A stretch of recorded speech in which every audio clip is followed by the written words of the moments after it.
A finales de junio, las primeras noticias sobre la llegada de los piratas alcanzaron Grindavik y el sur de Islandia. En respuesta, no faltaron discursos altisonantes ni muestras de valentía, especialmente entre las autoridades danesas. Se levantó una muralla defensiva alrededor de las viviendas de los comerciantes daneses en las islas Vestman y se prepararon embarcaciones para la defensa.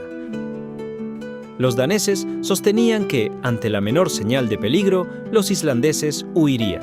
Mientras tanto, los preparativos continuaron hasta que se difundió la noticia de que los piratas habían partido y ya no representaban un riesgo para las islas Vestman. Tras esto, la vigilancia disminuyó, a pesar de algunas advertencias previas, hasta que llegó el fatídico lunes 16 de julio. Aquella mañana, 3 embarcaciones aparecieron en la costa sur, una de ellas de gran tamaño.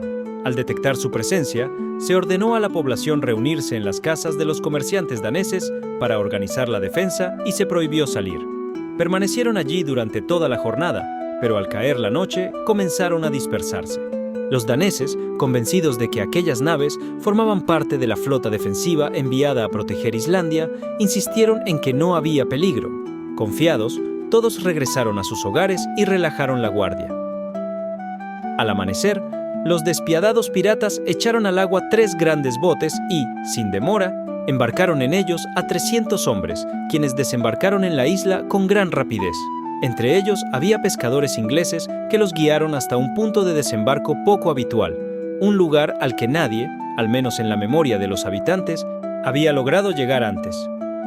El ataque fue tan repentino que la gente apenas tuvo oportunidad de huir. Los piratas avanzaban con ferocidad, como perros de caza, lanzando aullidos semejantes a los de los lobos.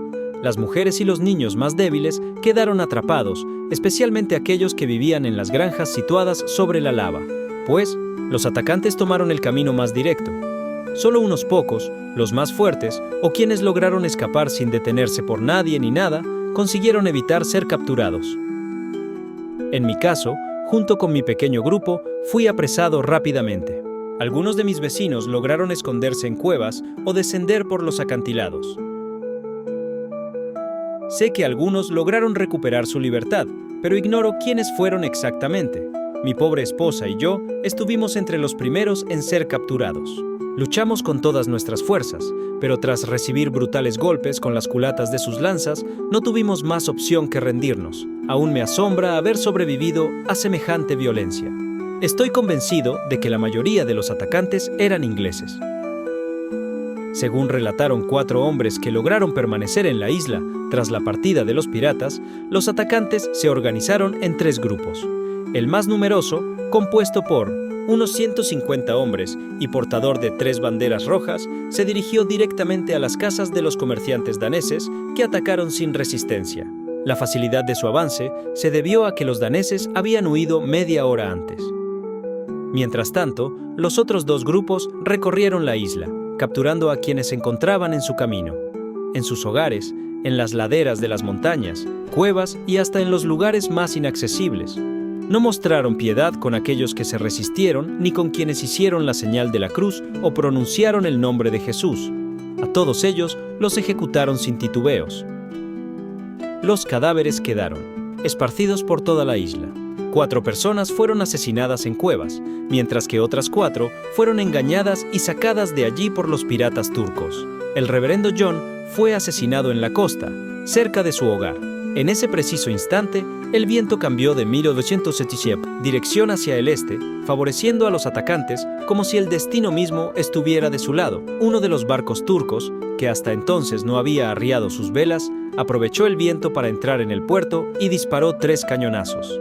La iglesia de Landakirkja quedó envuelta en llamas. El martes, los prisioneros que habíamos sido capturados fuimos llevados a las casas danesas, donde nos apiñaron. Al mediodía, el número de cautivos había crecido tanto que ya no cabíamos dentro, por lo que nos ordenaron permanecer afuera, rodeados por los piratas. Entre la multitud pude ver a mi esposa y a mis hijos. Me acerqué al comandante de los piratas, acompañado de mi pobre esposa. Nos arrodillamos y suplicamos por nuestra vida, pero nuestras súplicas fueron ignoradas. Pude identificar que eran turcos por sus turbantes. Luego, los prisioneros que los piratas consideraron útiles fueron trasladados a los barcos en botes de 10 remos. Nos obligaron a remar contra el viento y nos golpeaban con cuerdas si no lo hacíamos lo suficientemente rápido. Finalmente, nos subieron al barco más grande, que estaba anclado en la zona más profunda del puerto. Cuando los piratas a bordo nos vieron subir, mostraron su alegría ante nuestra miseria. Poco después, me llamaron a la popa del barco y me ordenaron sentarme. 2 turcos me ataron las manos y los pies, mientras el capitán me golpeaba sin piedad. No sé cuántos golpes recibí, pero fueron tantos que perdí la voz de tanto gritar. Entonces, un hombre que hablaba alemán me preguntó si sabía dónde había dinero escondido. Le respondí que no, y que preferiría que me mataran de una vez. Finalmente, me dejaron en paz y me enviaron a la proa del barco, apenas pudiendo caminar. Mis compañeros islandeses sentían lástima por mí, pero los piratas solo se reían. Al día siguiente, los piratas siguieron trayendo más prisioneros. Sin embargo, debo señalar que, después de habernos subido al barco, no hicieron más que molestarme a mí y, de hecho, mostraron algo de amabilidad hacia los niños. Aunque esto no hace menos trágica nuestra historia. Quizás te estés preguntando cómo eran estos piratas. En realidad, no eran tan diferentes de otras personas. Algunos altos, otros bajos, algunos de piel oscura, otros no. No todos eran turcos. Algunos provenían de Inglaterra, Alemania, Dinamarca o Noruega y habían renegado de su fe. Los turcos llevaban el cabello negro y se afeitaban la cabeza y la barba, salvo el labio superior. No tenían una apariencia particularmente malvada, sino más bien tranquila. Sin embargo, los cristianos que se habían convertido al Islam resultaron ser los peores, mostrando una crueldad extrema hacia sus propios hermanos de fe. El número exacto de islandeses asesinados fue de 34. En total, 242 personas fueron capturadas. Para la noche del miércoles, todos ya estábamos a bordo de los barcos turcos. Cuando los pobres islandeses vieron cómo su tierra natal desaparecía en el horizonte, comenzaron a llorar y lamentarse durante todo el día. Finalmente, intentaron encontrar consuelo en las palabras de Dios. El 30 de julio, mi esposa dio a luz a un niño a bordo del barco. Fui yo quien lo bautizó, pero mi corazón estaba lleno de tristeza. Al oír su llanto, los piratas nos dieron ropa vieja para envolverlo. Después de un mes de viaje, el 16 o 17 de agosto, llegamos a Argel, la tierra de nuestros captores. Nos llevaron a tierra y nos separaron unos de otros. En el mercado, nos vendieron como si fuéramos ganado. Mi hijo de 11 años fue el primero en ser elegido por el rey. Antes de que se lo llevaran, le pedí que no abandonara su fe. Con lágrimas en los ojos, me respondió: «No lo haré, padre. Pueden hacer lo que quieran con mi cuerpo, pero mi alma la guardaré para mi buen Dios».